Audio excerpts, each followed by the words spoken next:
Hello, good afternoon, everyone. I'm Raisa Usmani, Assistant Professor, HOD, Department of English, Parul University. I welcome all of you in the first webinar organized by the department. So the first keynote speaker that we have for the day is Dr. Shujauddin Chaparban. He's an Assistant Professor in the Center for Diaspora Studies at Central University of Gujarat, Gandhinagar, India.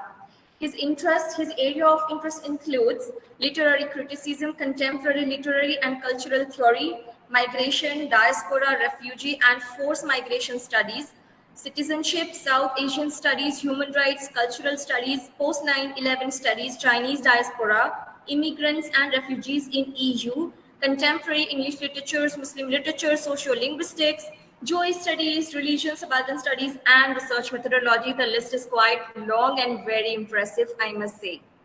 He has presented his research papers in various national and international conferences, attended summer schools, participated in workshops, training programs, and delivered lectures in different capacities in India, Nepal, Bangladesh, Germany, Poland, Taiwan, Austria, Italy, Sweden, Uzbekistan, and the UK.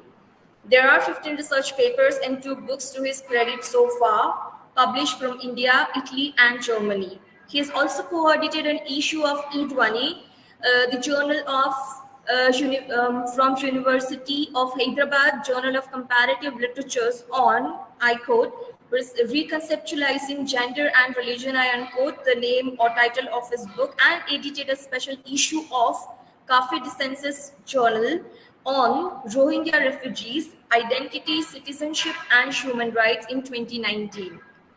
His recent books include Gender, Culture, and Identity in the South Asian Literature of 21st Century and The Muslim Writes Back, Islamophobia and Resistance in South Asian Novels After 9/11. He has received different national and international awards and fellowships. Last month, he was awarded with a fellowship to participate in a summer institute at Brandeis University, Boston, USA from 29th June to 9th July 2022 and in Israel on between 10th July and 21st July 2022. Sir, we are very privileged that you could manage to give some time from your very busy schedule for our students and our university. I welcome you at Parul University webinar, and it's all the stage is yours, sir.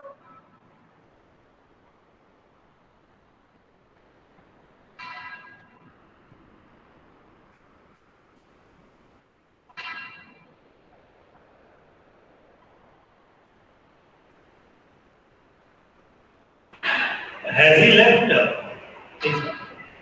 Yes, Fayaz, sir. Let me confirm. Yeah. Sir, give me a while. Sure. Can we confirm? Just a moment.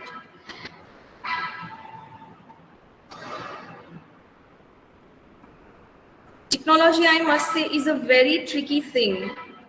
It, of course, facilitates, but then it also can create huge hurdles. Very.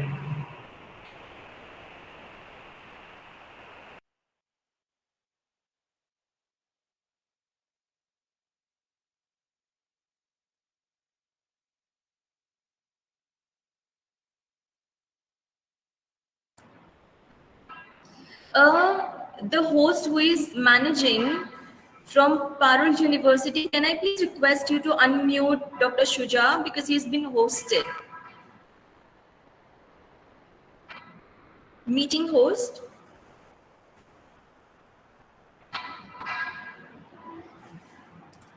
The person can unmute by himself only. No, sir, he's not able to unmute himself. He's been muted. So can you please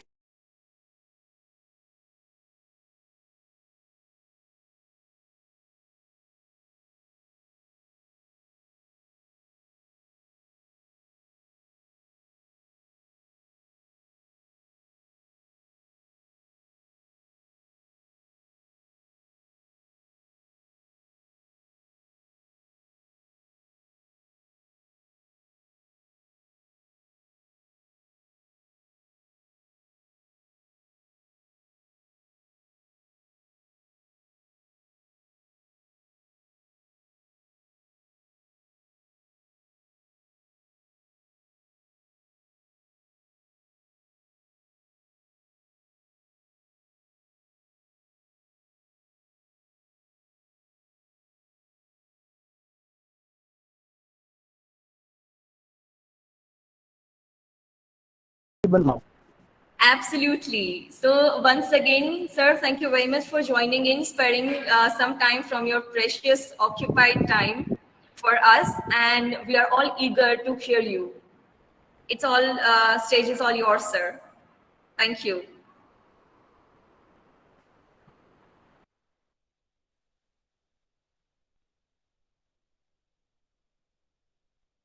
Hi. Your voice was breaking, madam. Am I audible? Yes, sir, you are absolutely audible.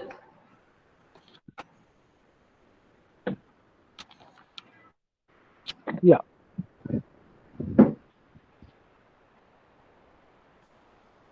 So should I start the presentation? Yes, yes, please. Over to you. Sorry. Yeah. Sorry Over for to the you, technical sir. problem I had from my side. Yeah. Sir, it's absolutely Audible now? fine. Should I start? Please. Thank you. Thank Yes, you yes, so much, please. Raisa madam, for invitation. And I'm also thankful to the Parul University for organizing this webinar. Please let me know if I'm not audible. Okay. Sure, sir. You are perfectly audible, and I think we are good to go.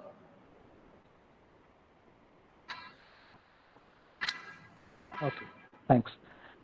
So, first of all, let me once congratulate you for organizing this. Thank you, University, the department, and her team for inviting me to this webinar. This is a very, I would say, a common topic. The most, especially the students from English and literature, must have come across this diaspora.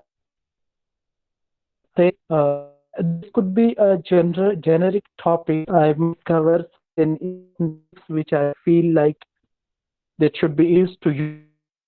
If anyone wants to more about a term, theme, or part of concept, please ask me the question, or if anyone has a suggestion, may put it forward in the question and answer session. So to begin with, if I would begin, I would say that you and I, you means you as a participant, including Raisa madam or your students or other my colleagues that I could see in the presentation, and any of the faculty member or teachers or students, they are somewhere, even today, right now, are migrant. Whether it is internally migrants or interstate migrant, intercity migrants, or even for that matter, sometimes you might be international migrants. So migration is an integral part of human life. That's what I wanted you to know. You may migrate from your home to your college every day, to your university every day. So you are everyday migrants. You are regular migrants. But what constitutes diaspora?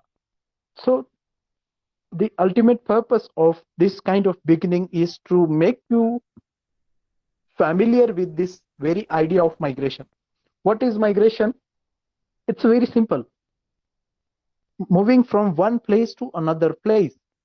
This act of, moving, this act of migrating from one place to another place is called as a migration. But then, how does this idea of diaspora appear? How does this diaspora formulated?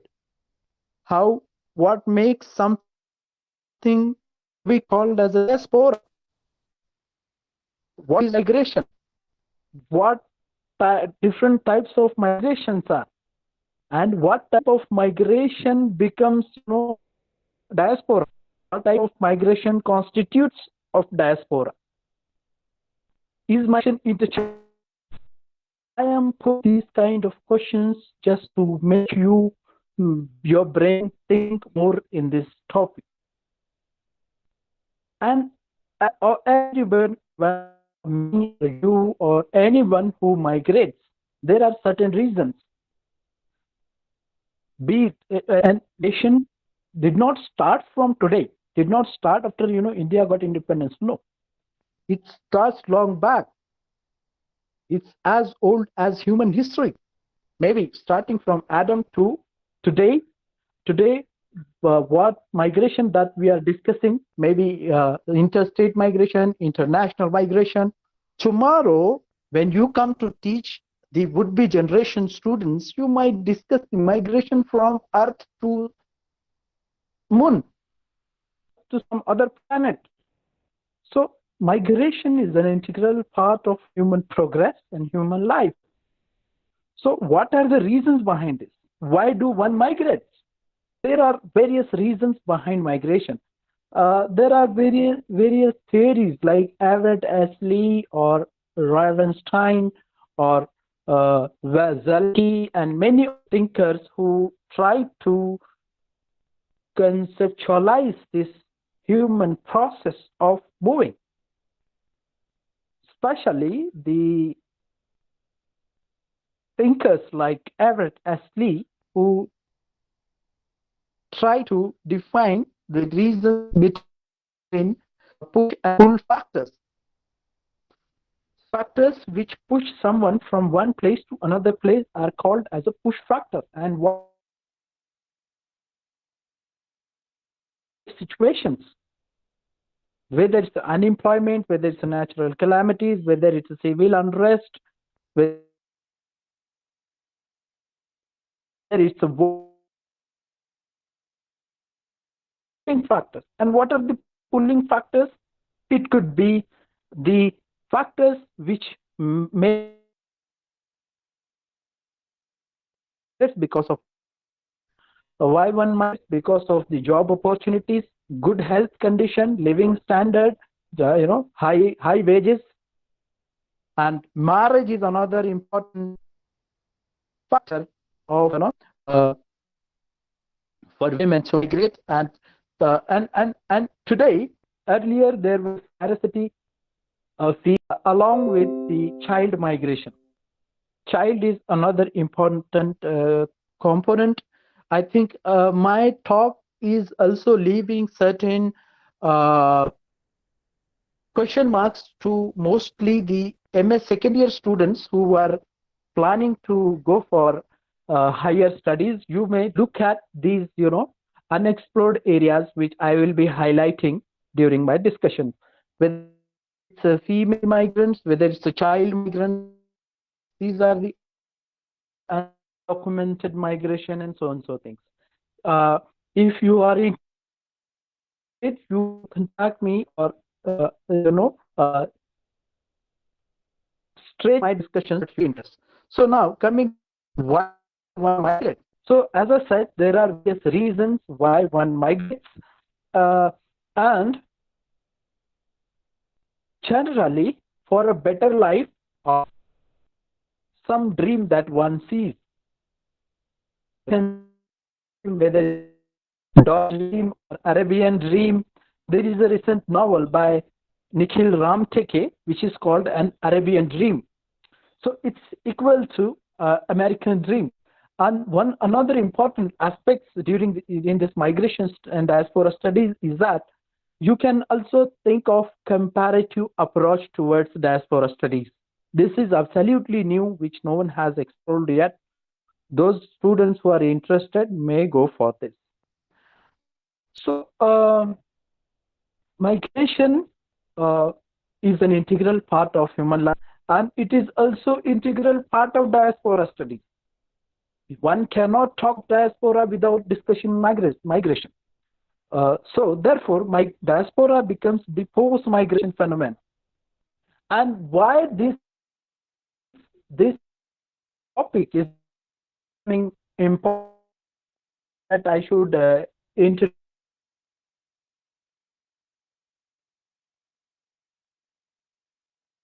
is an interdisciplinary field. It is emerging, and 2-3 decades we have been in the humanities and social sciences, there is a growing interest among this field. The reason being is that there is a growing number of international migration. If you look at the IOM data, International Organization for Migration, and the Population Division of the United Nations, that is UNDESA, Department of Economic and Social Affairs. According to these, big data agencies, the growth in the number of international migration has robust over the last 2-3 decades, reaching over 281 million people who are living outside of the country of their origin in 2020. That means 3.6% of the total world population, which is again not that huge, but it's still huge. And if you look at the internal migration data, in 2009, internal migration is more than the international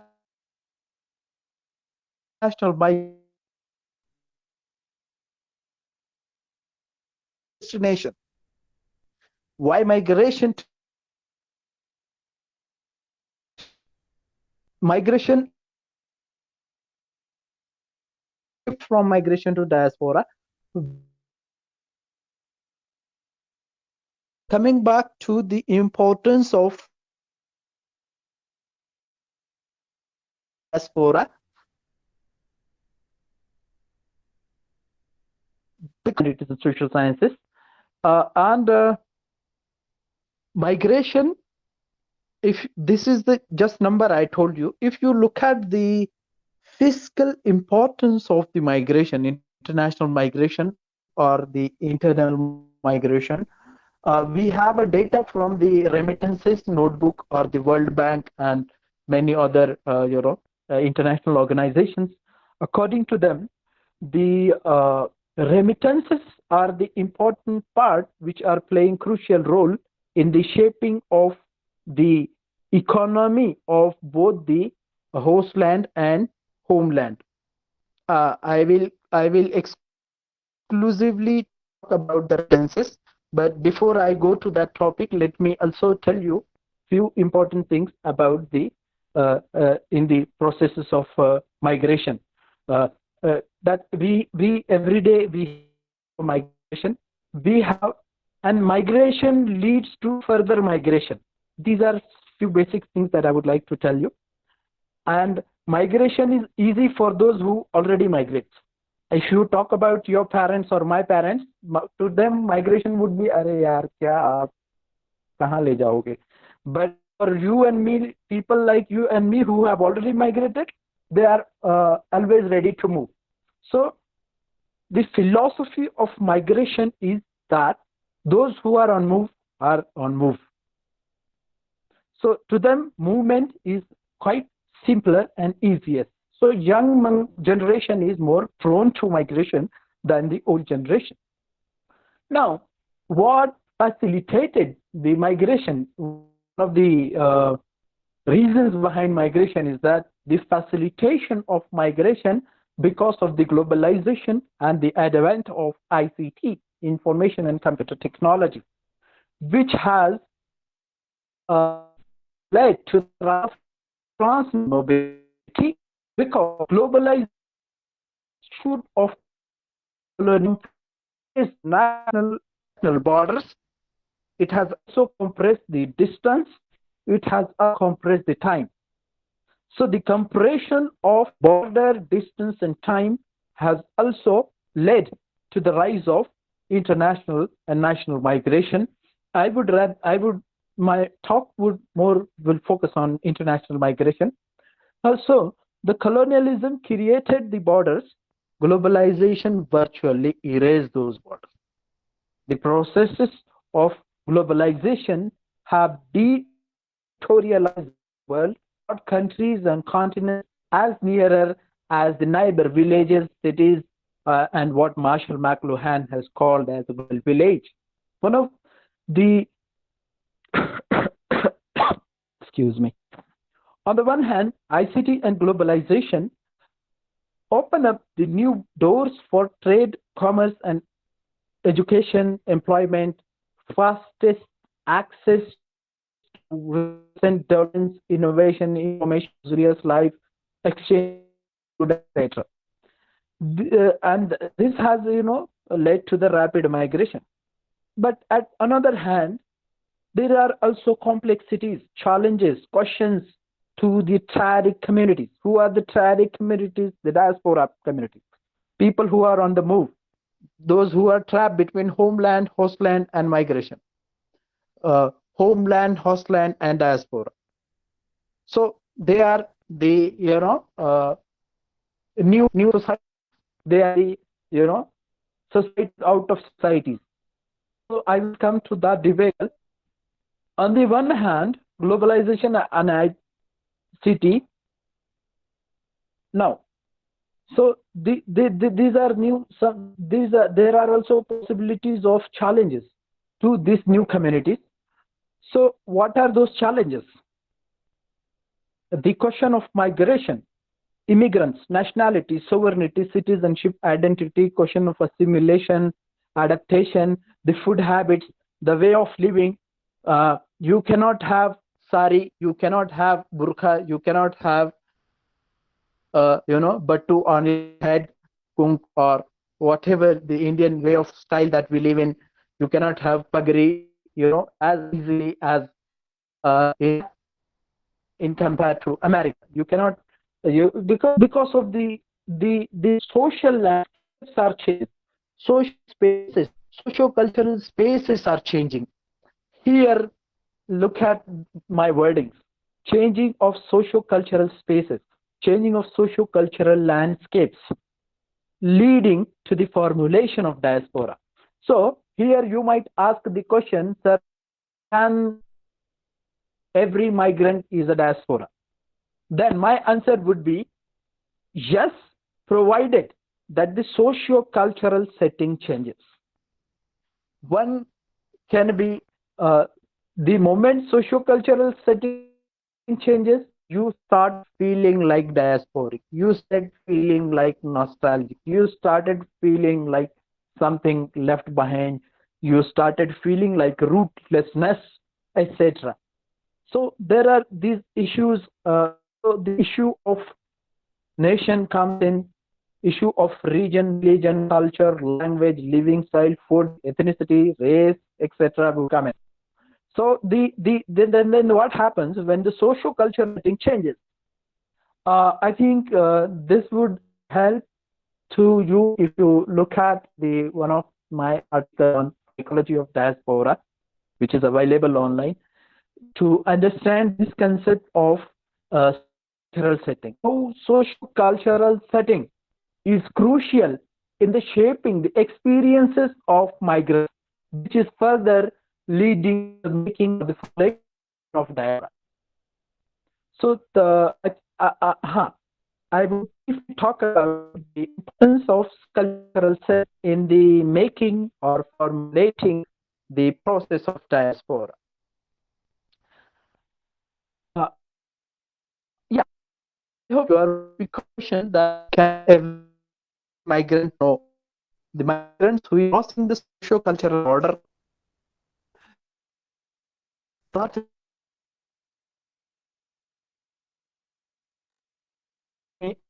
socio-cultural setting. Cultural setting is Sir, you are not audible. you experience. Family.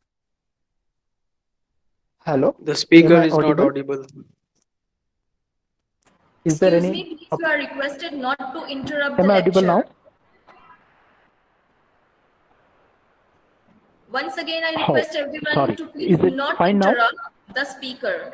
Shuja sir, just a minute. Yes, you are audible. There was a glitch for a while. Please continue. No. Yeah. Sorry. I hope I was audible. Sorry, Yes. sir. Now, I can tell you the how migration turns to be a diaspora experience. What makes some migrants to become a diaspora? So that is about the socio-cultural difference of the landscapes of the host land. Now, as I said, we all are migrants. So I will tell you some of the basic tenets, the crux or the characteristics which constitutes diaspora, so that you may relate yourself whether you are migrant. So now coming back to the socio-cultural setting. Socio-cultural setting is something which in a sense your everyday life. For example, you born in Vadodara, some of the colony of Vadodara, and you are familiar with that local landscapes. You are familiar with the Gujarati language. You are familiar with Gujarati Khafra, Fafra, many things that you're familiar with. But suddenly, next month you migrate to Canada, or you migrate to Poland, or you migrate to Ukraine or Switzerland or so and so place. But then, and you started looking for khakra, and you won't get it. You won't get that. So how do you? And if you are so much fussy about vegetarian, for that matter, so you won't get that vegetarian food. Or for example, you migrate. So you start beating your head as a wall and thinking that, well, I come here, but that to further formulation of your destiny. So you started thinking that so your food becomes important here. Sometimes if you are a religious person, so your religion becomes important. Your religion becomes your home, and if you have to Gurudwara, Poland, or Masjid or Mandir, like you are at home. So these things fulfill that left behind. You are a vegetarian and you got idli dosa in Ukraine, feel like, oh my God, I am relieved. So these are the things. So food becomes familiar. So you're saying Gujarati, but you are not able to get someone to listen to you in Gujarati, someone talk to you in Gujarati, or for that in Tamil or Punjabi or Marathi or whatever language that you speak, even a small language that you speak in your gully. So you're able to talk to them. But then you talk to those, then you started telling everything that comes to your mind. You say, oh, hello, how are you? All of excited things. You may accept. So the gap is that you want to feel it. How you gap? You need to recreate those things then. Host and the land is totally different. For example, you are Vadodara and you migrate to Gujarati. No, but if I migrate to Tamil Nadu, you will feel it. So now my yeah, there are some other components that are mandatory. I won't say mandatory, but are essential of diaspora, for the matter, the idea of homeland. But then, how do you pursue the very idea of home?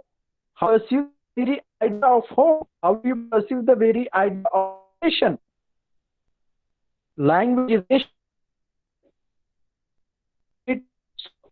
The categories of nation, idea of imagining the nation.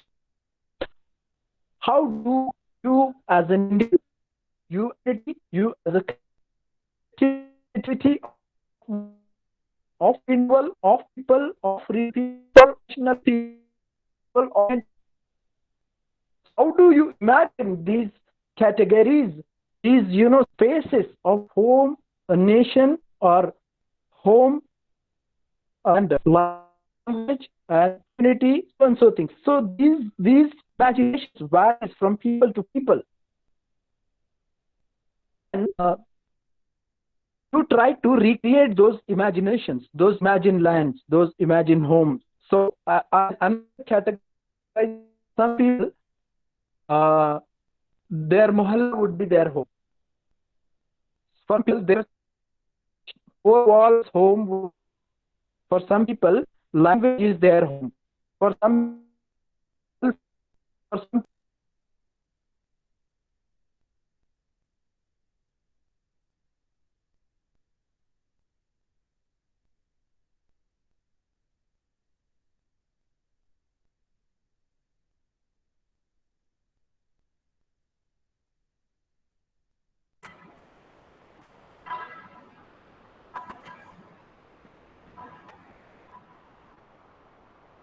I think owing to a technical glitch, Dr. Shuja has been locked out of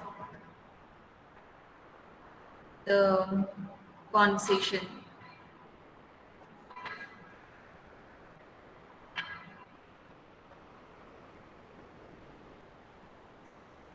Let us wait for a while and see. I'm sure he'll be back in a while.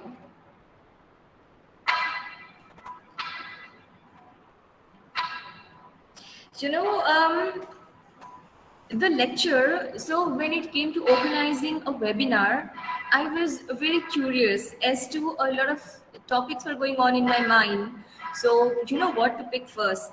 Then I had a quick conversation with Dr. Shuja and I told him I'd like to invite you to deliver a lecture, you know, in my university. And then I was wondering what topic can we pick up.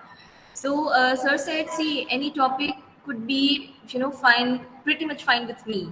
So then I was wondering why not to begin with something very basic, interesting, yet significant. Because today in the world of globalization, migration is a key, you know, that's been happening.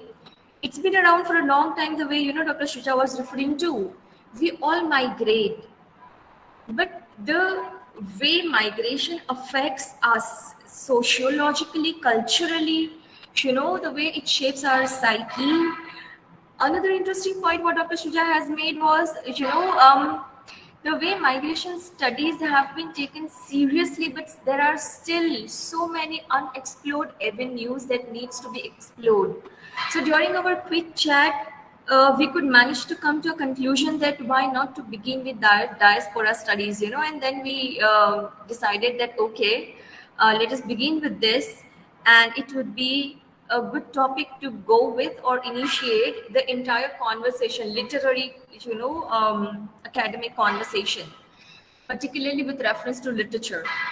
And I'm really happy the way, you know, Dr. Shuja has been explaining, because I've told him that we need to make sure that the lecture is kept in a very, you know, keeping in mind the beginner level learners, because I wanted them to get introduced themselves to the new avenues that are there that they can explore, and they can understand what diaspora is, what migration is, and how at literary and academic levels they are of utmost significance, you know. And today we can't say that, for example, today you go and sit with any school kid, I guess, or the kid who is studying at tertiary level and begin the conversation on migration. The kid may not know what diaspora means, but the kid may have an idea of what migration is. Since we've been reading a lot about, you know, migration of different kinds and types lately, and these migrations, the way, you know, Dr. Shuja has said, migrations are basically of two types. One is forced migration that takes place owing to so many crucial and critical reasons. However, another kind of migration is which is done, you know, on purpose, intentionally, on choice. So choice-based migration and enforced migration. So how does it shape psyche? Again, when we are talking about shaping psyche, of the people who are, in the process of transformation, because it transforms your lives, whether it is choice based migration or whether it is enforced migration. So how does it shape your psyche? And when Dr. Shuja said that when you talk to the elder generation, so they would not show much of an interest if they're given an option to stay back in their native land. But however, the younger generation would certainly be very interested in moving to another country, keeping in mind so many perks, of moving to the new land, getting introduced to the new culture. And when they are introduced to the new culture, new land, new traditions, ways of, making things work. And interestingly, in migration studies, as far as my preliminary understanding goes, there comes a clash, a huge psychological clash, where a person has been brought up in one way, but after the migration, when the person is entering in a new place, trying to settle down, and feeling that there is something alien and there is something familiar. So the clash, interesting, intriguing, yet sometimes depressive clash that takes place to adjust, to understand, to find your existence and identity, and to find the relatability with the place, could again be very interesting aspect that we can look for, or we can explore further. However, when Dr. Shuja had talked about invisible lines, or imaginary lines, I was suddenly reminded of course, very famous book by Amitav Ghosh, The Shadow Lines. So how can we, forget shadow lines? How the shadow lines, and one of the scenes where Dr. Ghosh says, lines, when you look from the sky and when you get, the view of the lines, they seem blurred, they seem imaginary, but the moment you step on the earth, you land on the earth, they became so real, so apparent, and so impactful. So diaspora migration, these are intriguing aspects. And Dr. Shuja had very well mentioned how we are yet to explore certain hidden gems or unexplored avenues, such as female migration. So we are yet to focus particularly on experiences of women, during migration or children's migration. So let us see how do we move on. Um, Please give us a while I contact Dr. Shuja once again, and he shall continue the talk further. Thank you for bearing with us. Please hold on for a while.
Okay, so we have Dr. Shuja back in the session.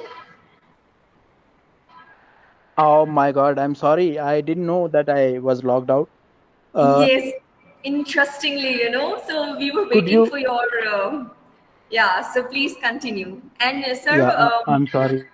yeah, that is absolutely fine, sir. So I was just, wondering the way you have been raising points on different avenues, unexplored avenues on migration that can be explored. So we shall discuss that later. Sir, please continue with whatever you were saying.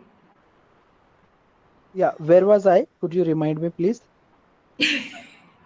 Um, so you were giving us this, instance or example of how being based in Vadodara, we are familiar with Oh, certain yes. things.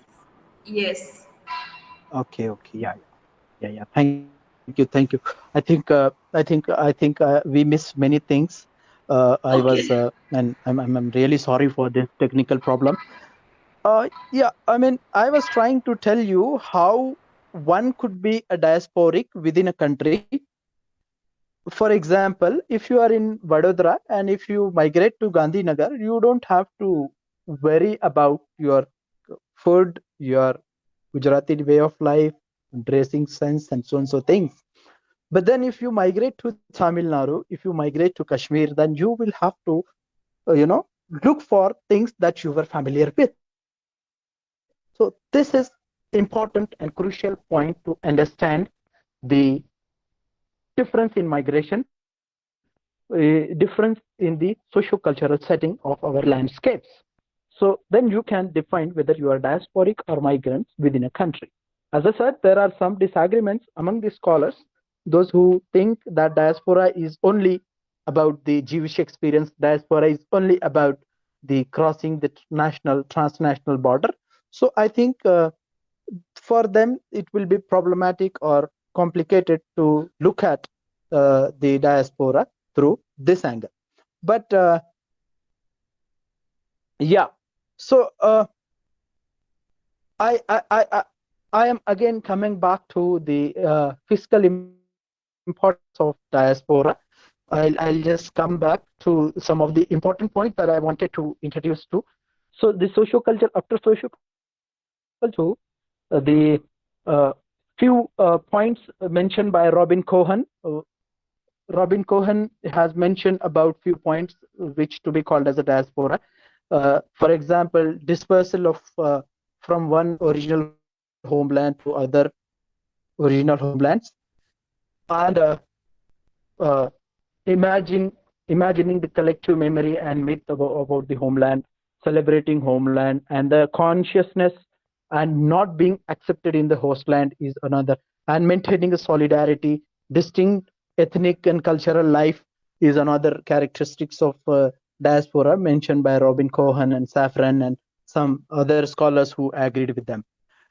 Now coming back to the fiscal importance, as I was telling, about, for example, the World Bank, which has been, documenting the global remittances from last 2 decades, I guess, and also IMF is also, coming up with the migration and remittances fact book almost every year, which talks about the importance of economic remittances which are coming to the global south, the countries in the global south.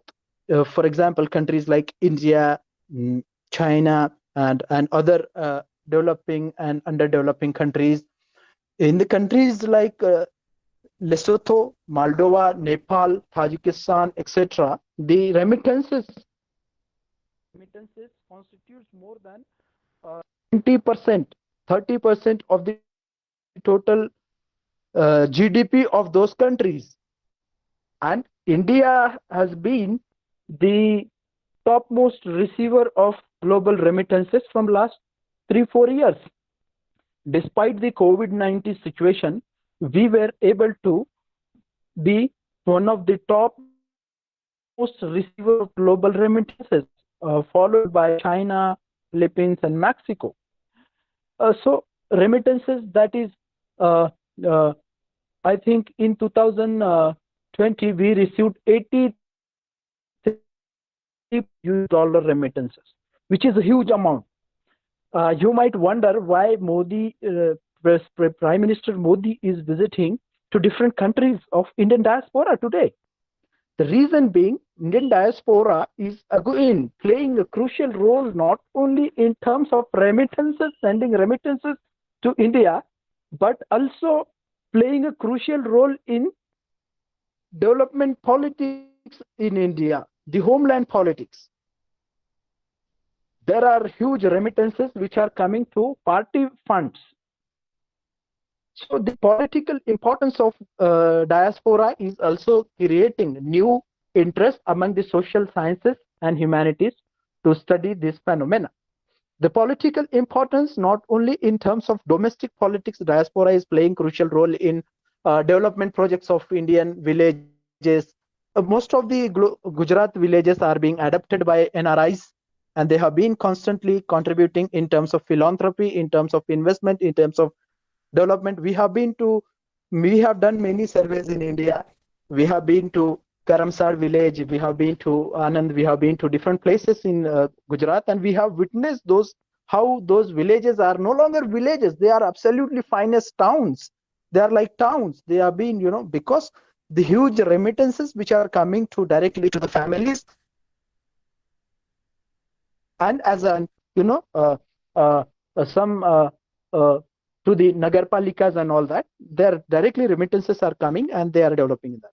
So the remittances are playing crucial role in the development processes too, and in the bilateral relations. This is another dimension of diaspora. In the bilateral relations, developing the soft power dynamics, playing role as a soft power in the bilateral relations, whether it's in America, whether it's Gulf countries, whether it is other countries, wherever Indian diaspora exists. Indian diaspora has become regenerated, re-empowered itself to shape the bilateral, strategic, and diplomatic ties of those countries with India. So this is how the importance of diaspora growing day by day. And along with this, cultural and literary and socio-cultural importance. Indians, and for that matter, other migrants are not only the migrants, but they are also the cultural ambassadors of those respective countries and cultures and so on, so things. But then I may be very selective here, but this is one fact. But there are probabilities of young generations who are no longer attached to so called cultural values and so on, so things. But then this doesn't mean that there is a less importance of culture. No, there is equal importance of culture in diaspora. People are still craving for their roots, their cultures, and all that. Now, coming back to literary part, I think I have received a reminder from the host that you have very few minutes to conclude. So my point here is that why do we need to study diaspora? What is its a relation with literature? I would briefly talk about this, then I'll conclude it. Then if chair permits, we will collect some questions and I'll try to respond. I hope if network, this technical thing supports. Now, coming back to how does this phenomena of diaspora literature emerge? Where do we trace it back? This is very interesting. This is absolutely an interdisciplinary field. It's open for exploration. You can look at through any angle of social sciences and human understanding. You can look at through sociology. You can look at through area studies. You can look at through new ethnicity, identity studies, race, religion, culture, literary theories. All theories you can apply. If time permits, we will have another sessions on application of literary theories to diaspora literature. Then coming back to the contemporary issues of refugees, asylum seeker, migrant, citizenship, biopolitics, security study, digitalization, digital diaspora, and whatnot. So these things are there to explore. Now coming back to how does this diaspora literature emerge? Is it only because of Naipaul, because of Rashidi, or does it happen just in one night, like Midnight's Dream? No, it didn't happen like that. It has a whole history. Now, we may trace back to early writing of, if let us talk in the context of India. So, early writing of travelers. But then, can travelogues be a diaspora literature? No, you cannot say like that. But then you can say it as, incipient diaspora, or the the early diaspora, the beginning of diaspora. For example, the writing of Lutfullah, the writing of Sayyidin Muhammad. For example, Sayyidin Muhammad's Travels of Sayyidin Muhammad, published in 1793 in England, and his experiences with the English people, his observation about the English landscapes, society, culture, people, his impression on them. This could be one of the earliest writings of Indian diaspora. Then we had also writings like early students from, let us say, elite, or let us say some advanced classes who went to England or some other European countries to study. For example, in fact, Gandhi was also one of the, you can also be one of the diasporas, because he went as a student and he studied there. Sir Syed Ahmed Khan and Raja Rao. How many of you must have read Raja Rao, his Serpent and the Robe? I would read Serpent and the Robe as a, most of you might have read it as a post-colonial novel, but I would read as a diaspora novel, because Raja Rao himself was a migrant to France. And he has, so this is absolutely a new approach to look at or to reread the English literature in the context of India. So you may reread those literatures. Sajjad Zahir's novel A Night in London, published around 1935, was one of the novels which talks about the student diaspora and their engagement with the Indian freedom struggle in England. So I think there is a huge space to look at or relook at the Indian writing in English, English. And then there is also probability, and there is a possibility of looking at or relook at the Indian literatures which were produced in around 38 languages, more than 38 languages, which were also equally contributing and touching these aspects of migration and diaspora. So the approach, the framework that which I tried to put it in front of you, I hope you would be able to apply it to your respective languages, including English, Indian writing in English. With this brief introduction, I would try to stop here.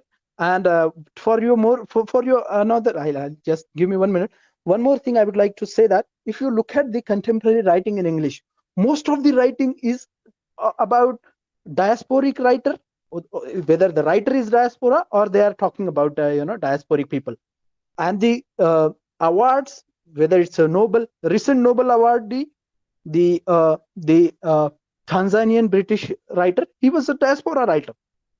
And our almost all Indian English writers are, whether they are in different countries or they are writing about the people of diaspora.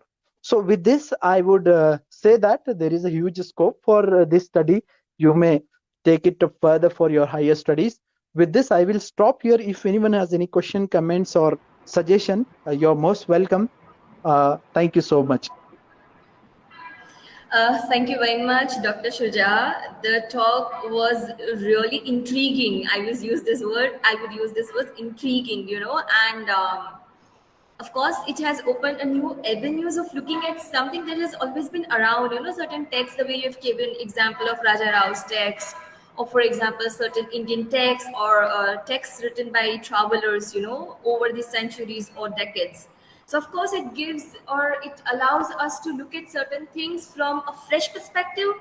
And I don't know, can we call it a fresh perspective? Because a perspective, the way you have said, student diaspora, for example, or children diaspora, for example, or migration. So when a diasporic writer or a migrated writer talks about experiences of children or aspect, cultural aspect, so can we call it something new? or fresh Yeah, or this is interesting. This is interesting. Thank you for bringing this aspect for my notice, because that's what I was trying to say, that how diaspora literature emerged. How does it emerge? Through different pockets of our, scholarship. For example, if you look at, first of all, it emerged under the category of travel writing. Then it was under the immigrant literature. Then post-colonial, Commonwealth, Third World, Black British literature, Anglophone literature, new literatures that you and I talked about, right? There are many scholars about new literatures. So likewise, now again you are trying to see it as a new approach. Yes, you can call it as a new, but it will be better if we call it, rereading English literature through diasporic lens. I think true. that you can put it as. But Yeah. new, yes, we had a category of new literatures when we were writing net exam. So we had one portion that is called new literatures, which comprises of all, post-colonial countries writing, post independent countries which got independence, and their writers are writing. So that was a new. So new might again lead to different, bifurcations. So I would say that you can call it as a rereading of, English literature through diasporic lens. So I think that True, will be true. more better. Yeah. Yeah, absolutely, sir. I guess that sounds more appropriate and suitable to the context that you've given us to look at, the same age-old texts that have always been around. So, without much ado, I leave the room open for any viewers or listeners who might have certain questions on mind, or who might wish to add some suggestions or Yes. observations, or Yeah. yeah, so please feel free, in case you have any questions, or you might wish to add a new perspective, right, Dr. Shuja? So we are Yeah. open to Yeah. that. Of course. Yes, Of course. I am always. yes.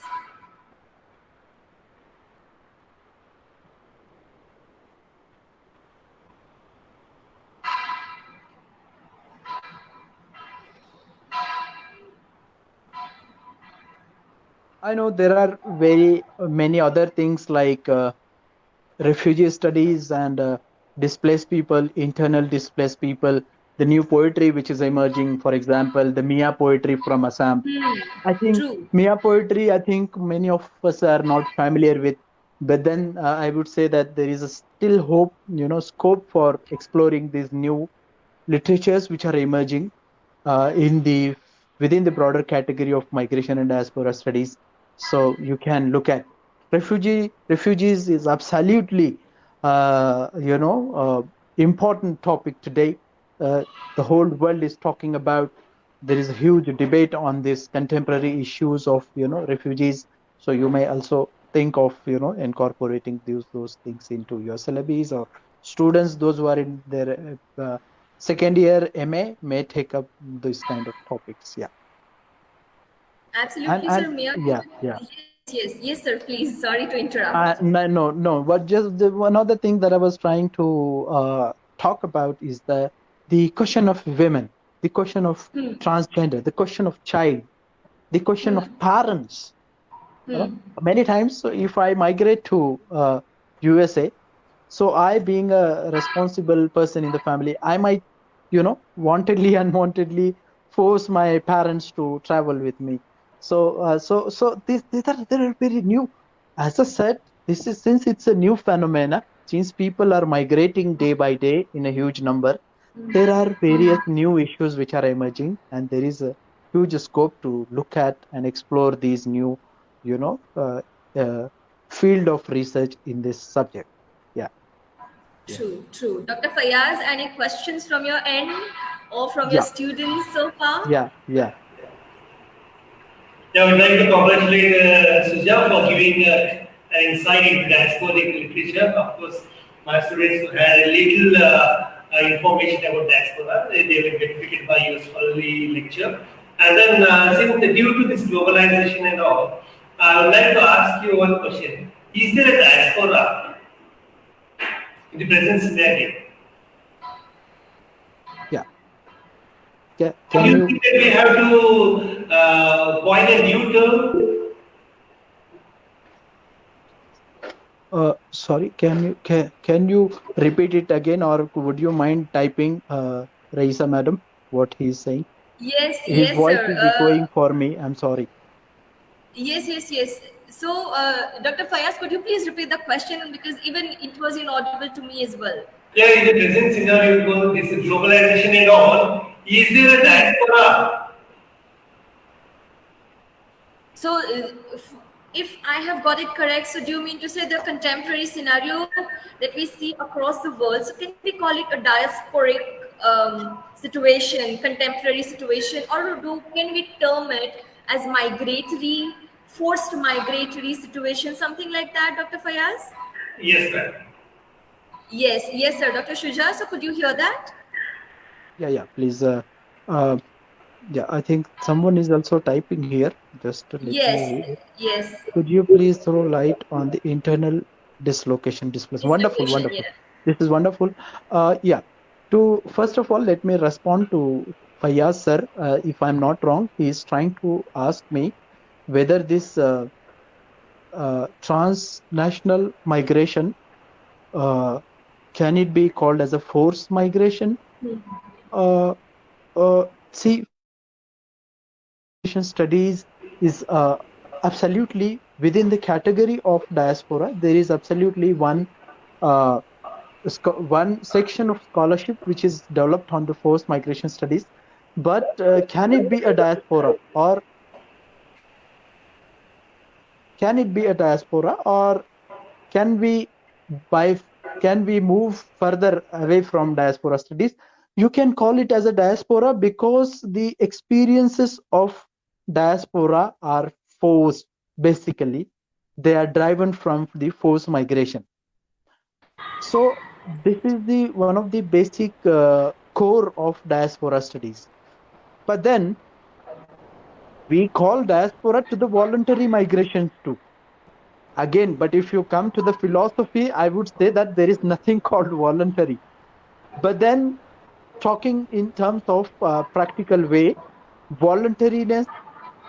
But even if if one migrates voluntarily, there is involuntariness evolved, and there is how you are being perceived at the host land do matter, and those things constitute to the diaspora studies. So we don't need to call it separately, but you may focus on the forced migration, the forceful aspects of this migration. We don't need to call it separate, or distance from diaspora, because it's part of it. I hope I tried to answer your question, sir. I was not able to follow it because of the voice. Am I correct? You Yeah, may also add it if you have any point to this. You may also add it. Yeah. Coming back to if chair permits, should I go to the next point that one of the Yes, please. participants asked? Yes, please. Yes. Yeah. Yes. As the previous question, who is this participant? May I know the name? Sir, I have no idea. The participant's No name is problem. Sadika Naz. Yeah. Wonderful. This is wonderful question. Why? Because as I said, within the migration and diaspora studies, there are these subsections True. wherein these IDPs, internally displaced people, there is a different unit of UN on IDPs and refugees.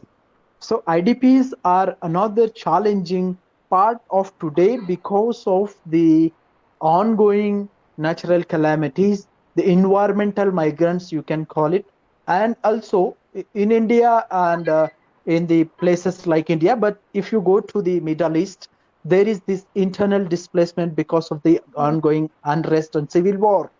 So there is a huge internal displacement, and important part of this internal displacement is that many people are children, the young age people. So those who were able to survive, they are internally displaced. So what is the question? Can you repeat it for me? Yes, sir. So Raisa? the question goes, could you please throw some light on internal dislocation or displacement? Yeah. Wonderful. Internal displacement, as I said, there is a huge scholarship, a separate scholarship on this. Internal displacement is also called IDPs, as I said. And as I said, there is a absolutely different unit on this. Now, the question comes, we in the migration and diaspora studies have not given much attention to this. There is a need to give attention to this, especially to the environmental displacement, which is happening because of this ups and downs in the natural cycle. But then IDPs, which is also happening because of the social unrest, which is take an example of we had, if you talk about India, then you have recent examples of some displacement in UP and some displacement in the conflict areas. So there is this kind of internal displacement. There is a one book by Sandrine Verstappen, one of my friends from Germany, who worked on this internal displacement, urbanization. See, urbanization, another unit within this internal displacement, how urbanization, push people internally displaced, how, development project also, push people, forcefully push people internally, whether it's a construction of dam, what Mega Patkar is doing, or whether it's construction of Statue of Liberty or similar kind of, whether it's construction of, some big projects like companies coming. So the villagers are being displaced. So this internal, there is a huge scope on this topic as well. You may go for this topic. If you need more information, please email me. I will send you some material on this. Yeah. Any other question and comment, please? Yes. Any other question, please? Hello, ma'am. May I ask? Yes, Sir. please. Yes, sir. Yeah. Thank you very much.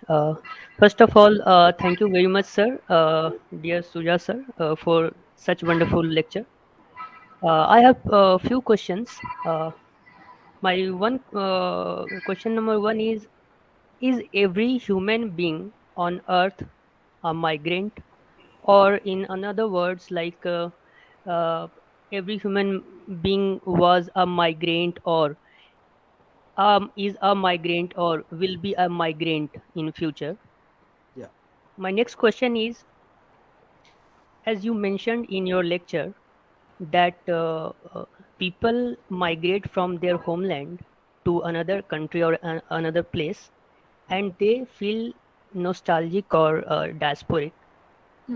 I just want to ask you, some of the cases, people don't feel nostalgic or diasporic.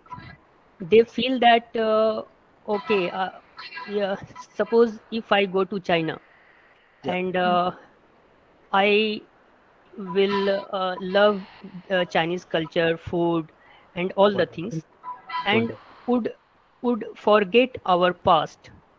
I would not like to eat Indian food or listen Indian music, and will go to clubs and bars and meeting with Chinese youths and all that. So in that case, what is your opinion about this kind of aspect? And also, most of the Indians, if we talk about Indian migration and Indian diaspora, they are trying to get a yellow card or green card or like that. They want to live in Canada, USA, and some Western countries. Sir, can you please throw some light on this aspect? Yeah. This is wonderful question, and I think I touched some part, but might not have given a substantial explanation on this. But thank you for asking these two questions. First question, which is very philosophic, and I would also reply in the very philosophic word of Martin Heger. I think he's one of the most powerful existential philosopher, who said that homelessness is going to be the destiny of the world. This is the Martin Heger's opinion, and this is a very powerful quotation. And the reason being why Martin Heger had said like this, because today, if we look at, we all are I think somewhere we've or lost you again. Yeah. hello, am I audible? Yeah, we had lost you for a while, but now, yeah, we're fine. I'm sorry. I hope I quoted, you were able to listen the quote of Martin Heger. Yes, we could hear that code. Yes, sir. Yeah. So the reason being, because of the growing globalized activities, we are somehow, if we don't think that we are not migrants, we are migrants. We are the descendants of migrants within a country or within a state, within a city. Our parents might have migrated from small village to the town that we live in today, or from one state to another state, one district to another state. So this is how we all are migrants. This is my take on your question. I hope I was able to answer this. Now, coming to the second question, I said yes, migrants feel that Sir, they are we have lost you nostalgic. again. Hello, am I audible now? Hello, am I audible now? Now, is it fine? Hello, should I rejoin? Swami sir, Sir, you are audible. You are audible. Yeah, nice. So the point is that I said we feel nostalgic once we cross the border, which is socio-culturally different. That's my one argument. In the second argument, I also said, although we might be like you, what you have said, like we might enjoy the food, we might enjoy the environment, we might do all hip hop things, but that's your perceptions and receiving the host culture. On the other hand, contrary to this, how the host culture respond to you, how host culture, host society perceived you. This is another crucial point in the shaping of the diasporic experiences. Although you may be accepted, but the broader society will not and may not necessarily accept you wholly. Although they might like your professional skills, but they may not like certain things. So these things make you feel subconsciously, if not consciously, subconsciously make you feel that you are not part of this society. Though you may again, if your conscious is so strong to deny the subconscious, but then the society would always remind you that you are not part of this society which is socio-culturally different. I think this is the crucial point in the shaping the diasporic experiences. You may explore this area. There is a possibility of exploring this part, what I said. You may also have diverse experiences. What I said may not be correct, absolutely correct, but it's general observations through my studies. I found that how society perceived you play a crucial role in the shaping the experiences of diaspora. I hope I tried to answer to your question, sir. Thank you for putting this question. Is it clear, or do you want me to elaborate on a few more points? Thank you, sir. But I just want to add something here. Yeah, please. If a country's population is made of more than diaspora from outside, in that case, what will be the scenario? Yeah, for example, countries like Middle Eastern countries and America. These are the. Am I correct in the examples? Yes, sir. Yes. Yeah. So most of the countries which are most of the Gulf countries have the more foreigners or diaspora population than the native population. America is a country of immigrants. But even then, why do most of the Indians feel diasporic in those countries? So, reason being, the kind of majoritarian migration, again, then, now coming back to the politics in migration. So, if we go to the countries like America, so if you look at the biopolitics, what Michel Foucault has talked about, so though you, me, and Raisa madam and Yahya madam, whosoever, let us say 5 people are migrant and 3 are from certain group. So they formulate a majority, and again, is majority powerful or minority powerful? So power politics of, again, Michel Foucault works here and leads to the whole politics in diaspora, politics in migration. Yes. Diaspora. Who makes True. diaspora? All right, sir. I guess you have made your point, and it should be very much clear to the person who has had the question. The questions were really interesting, and Dr. Shuja, Yeah, once again. Yes, sir. Yeah, it's a wonderful. These are wonderful, Absolutely. renderings that we should look at into, and I'm trying to give you some hints to explore further. True.